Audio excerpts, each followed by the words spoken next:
Hello everyone, অনেক দিন পর আবার একটা ভিডিও নিয়ে আসলাম ছুটির দিনে।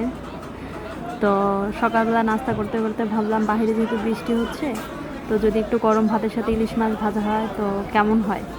তারপরে যেমন কথা তেমন কাজ, গেলাম বাজারে দুজন মিলে হাজব্যান্ড ওয়াইফ। একটা ইলিশ মাছ নিলাম, ইলিশ মাছ নিয়ে বাসায় চলে আসলাম। অবশ্য জানাবেন আমি কয় টাকা দিয়ে ইলিশ মাছটা নিলাম আর কয় টাকা আমি ফেরত নিলাম, অবশ্য আপনারা দেখেছেন। তারপরে বাসায় এসে মাছটা আর কি রেখে, আচ্ছা আমি একটু আপনাদেরকে দেখাই মাছটা কেমন হলো। আমি কিন্তু ডিম সহ মাছটাই নিয়েছি, মাছের থেকে ডিমটাই বেশি ভালো লাগে আমাদের খেতে। তারপরে সাথে একটু চিংড়ি মাছও এনেছিলাম আর ইলিশ মাছ এনেছি, শুধু এই দুটো মাছই আজকে এনেছি, বেশি আনিনি।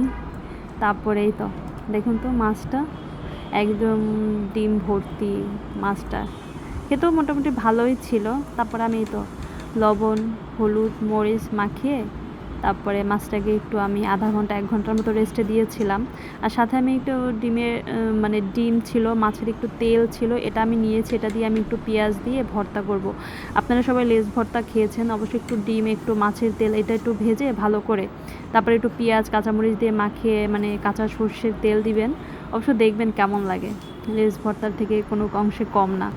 তারপর আমি একদম সরিষার তেল দিয়েছি বেশি করে, যেহেতু আমাদের তেলটাও প্রয়োজন মাছের সাথে সাথে। এই তো ভাজাটা আমি কমপ্লিট করছি। তারপরে আমি খাবারটা আর কি সার্ভ করে দিচ্ছি আমার হাজব্যান্ডের জন্য। প্রথম আমি নিয়ে নিচ্ছি, ওই সময় দুজন একসাথেই বসেছি। এই তো দেখুন তো, এই যে সেই ভর্তাটা আমি করেছি ডিম দিয়ে অ্যান্ড মাছের তেল দিয়ে। তো অবশ্য আপনারাও কিন্তু করে খাবেন। তো খাবারটা বেশ ভালোই ছিল, ছুটির দিনের দুপুরবেলার খাবার।